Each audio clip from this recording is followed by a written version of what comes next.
بسم اللہ الرحمن الرحیم۔ السلام علیکم ورحمۃ اللہ وبرکاتہ۔ آج کی کلاس میں انشاءاللہ سورۃ البقرہ کی آیت نمبر 61 کو تجویدی قواعد کے ساتھ سیکھیں گے۔ اس آیت کے 2 پارٹس ہوں گے۔ پہلا حصہ آج انشاءاللہ پڑھایا جائے گا اور اگلا حصہ اگلی کلاس میں پڑھایا جائے گا۔ چونکہ آیت تھوڑی سی لینتھی ہے، آئیے آیت کو شروع کرتے ہیں۔ وَإِذْ قُلْتُمْ يَا مُوسَى لَن نَّصْبِرَ عَلَىٰ طَعَامٍ وَاحِدٍ وَإِذْ قُلْتُمْ، اس میں دیکھیے تو دال کو سب سے پہلے اس کے مخرج پر فوکس رکھیے، دال کو نرمی کے ساتھ پڑھیے، سختی کے ساتھ نہیں پڑھنا، سافٹلی پڑھنا ہے۔ زبان کو تھوڑا سا باہر نکالیں، دانتوں کے درمیان میں دیجیے۔ وَإِذْ قُلْتُمْ، ٹھیک ہے۔ قاف جو ہے وہ موٹا حرف ہے، اس کو موٹا کر کے پڑھیے۔ آپ کی زبان کا بالکل جو آخری حصہ ہے اس کو اوپر کے سافٹ حصے کے ساتھ ملائیے تو قاف کی ادائیگی ہوگی۔ میم ساکن کے بعد یا کا حرف آ رہا ہے، وَإِذْ قُلْتُمْ يَا مُوسَى، اس میں دیکھیے تو آپ نے یہاں پر اظہار شفوی کرنا ہے، یعنی میم ساکن پر بالکل بھی نہیں رکنا، آپ نے یہاں پر جلدی سے میم کی ادائیگی کرتے ہوئے آگے یا موسیٰ اس کا لفظ پڑھنا ہے۔ میم واو پیش مو، واو مدہ ہے، 1 سے 2 الف کے برابر اس کو پڑھیے۔ لن نصبر، اب اس میں دیکھیے تو نون کے بعد نون کا حرف آ رہا ہے، یعنی نون ساکن کے بعد نون کا حرف آ گیا۔ یہاں پر ادغام ود غنہ کیجئے، آپ نے یہاں پر ناک میں آواز نون کی لے کر جانی ہے اور 1 الف کے برابر رکنا بھی ہے۔ لن نصبر، صاد حروف مستعلیہ میں سے ہے، موٹا پڑھے جانے والا حرف ہے، اس لیے اس کو خوب موٹا کر کے پڑھیے۔ با کے نیچے زیر ہے اور را کے اوپر زبر ہے، جس را کے اوپر کوئی چیز آ جائے ہم نے پڑھا کہ اس کو پر پڑھا جاتا ہے، اس لیے یہاں پر اس را کو بھی پر پڑھا جائے گا، باریک نہیں پڑھنا۔ نصبر، ایسے پڑھیے۔ علی طعام، اس میں دیکھیے تو طا اس کو خوب موٹا کر کے پڑھیے۔ عین الف زبر آ، الف مدہ ہے، 1 سے 2 الف کے برابر پڑھیے۔ میم کے نیچے 2 زیر کی تنوین کے بعد واو کا حرف آ رہا ہے، تنوین کے بعد واو کا حرف کا آ جانا ادغام کریں گے ود غنہ، یعنی یہاں پہ آپ نے تنوین کی آواز کے بعد جب واو کی آواز نکالنی ہے تو غنہ کرتے ہوئے پڑھنا ہے۔ طعام واحد، اگلے حصے کی جانب چلتے ہیں تو فادع لنا، یہاں پہ دیکھیے تو دال پر جزم کی علامت ہے، دال پر چونکہ جزم آ گئی، اس دال کو آپ نے ہلا کر پڑھنا ہے، اس پر آپ نے رکنا نہیں ہے۔ فادع لنا ایسے نہیں پڑھنا، بلکہ کیسے ہلائیں گے، قلقلہ کا قاعدہ کیسے فالو کریں گے۔ فادع لنا، فادع لنا، نون الف زبرنا، الف مدہ ہے، 1 سے 2 الف کے برابر پڑھیے۔ اور ربک، را اور با کو آپس میں مضبوطی کے ساتھ ملائیں گے، با مشدد ہونے کی وجہ سے، را پر چونکہ زبر ہے اس لیے اس را کو پر پڑھا جا رہا ہے۔ یخرج لنا، خا موٹا حرف ہے، اس کو موٹا کر کے پڑھیں گے، باریک نہیں پڑھنا۔ جیم کے اوپر جزم کی علامت ہے، جیم حروف قلقلہ میں سے ہے، اس لیے اس کو یہاں پر ہلا کر پڑھا جائے گا چونکہ اس پر جزم کی علامت آ گئی ہے۔ یخرج لنا، ٹھیک ہے، را کے نیچے چونکہ زیر ہے اس لیے اس را کو باریک پڑھیں گے۔ لنا الف مدہ 1 سے 2 الف کے برابر۔ مما، میم اور میم کو ملاتے ہوئے میم مشدد کا غنہ، آواز کو ناک میں لے کر جائیے۔ میم الف زبر ما، الف مدہ ہے، 1 سے 2 الف کے برابر، اس کی ادائیگی رکھیے۔ تنبت الارض، اس میں دیکھیں تو نون ساکن کے بعد با کا حرف آ رہا ہے، اقلاب کا قاعدہ فالو کریں گے، یہاں پر آپ نے نون کی آواز کو میم کی آواز میں بدل دینا ہے۔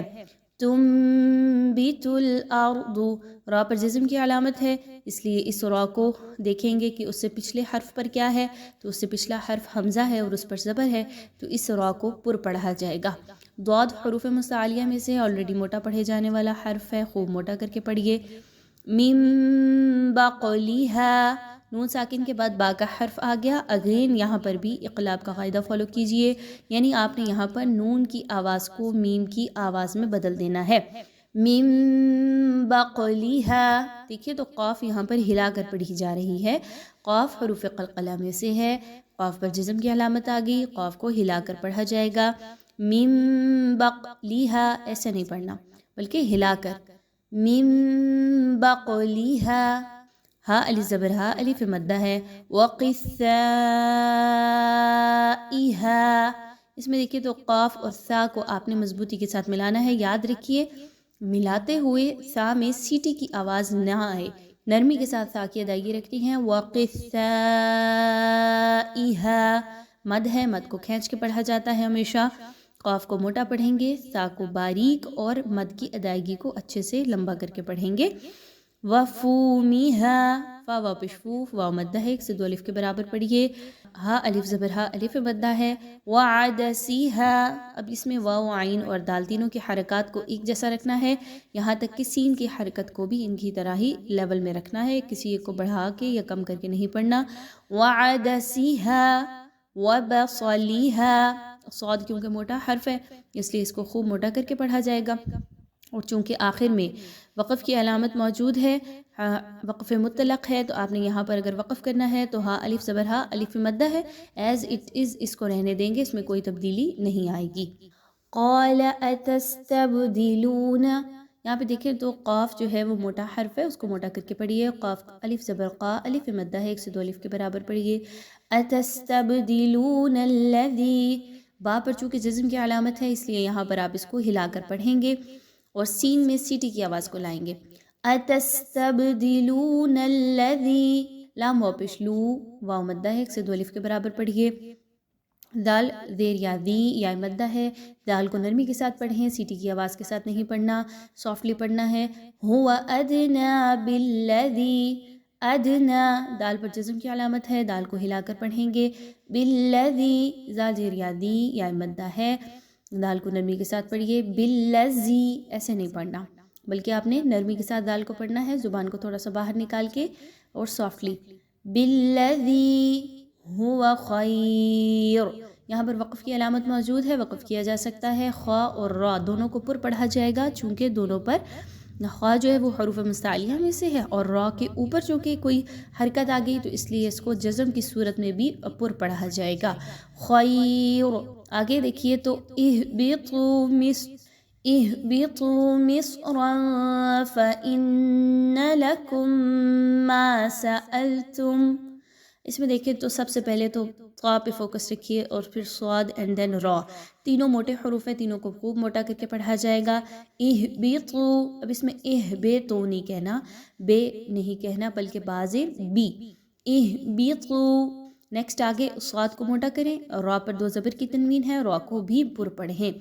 مصرا، تنوین کے بعد فا کا حرف آ گیا، ہمیں پتہ چل گیا کہ یہاں پر اخفا کیا جائے گا۔ اخفا کیسے ہے کہ را پر جو 2 زبر کی تنوین کی آواز ہے اس کو آپ نے چھپانا ہے، کلیئر نہیں پڑھنا اور غنہ بھی کرنا ہے۔ مصرا فإن لکم، حمزہ اور نون کو آپس میں ملا کے نون مشدد کا غنہ کیجئے۔ لکم، یہاں پہ دیکھیں تو میم ساکن کے بعد میم کا حرف آ رہا ہے، یہاں پر غنہ کیے بغیر نہیں پڑھا جائے گا بلکہ اچھے سے آواز کو ناک میں لے کے جائیے۔ فَإِنَّ لَكُم مَّا سَأَلْتُم، میم ساکن پر وقف کریں، وقف مطلق ہے۔ آئیے آیت کے اس حصے کو ریپیٹ کرتے ہیں تجوید کے تمام قواعد کو فالو کرتے ہوئے۔ وَإِذْ قُلْتُمْ يَا مُوسَىٰ لَن نَّصْبِرَ عَلَىٰ طَعَامٍ وَاحِدٍ فَادْعُ لَنَا رَبَّكَ يُخْرِجْ لَنَا مِمَّا تُنبِتُ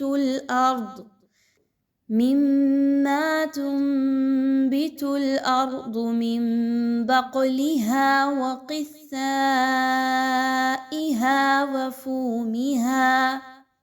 وفومها وعدسها وبصلها، قال أتستبدلون الذي هو أدنى بالذي هو خير، اهبطوا مصرا فإن لكم ما سألتم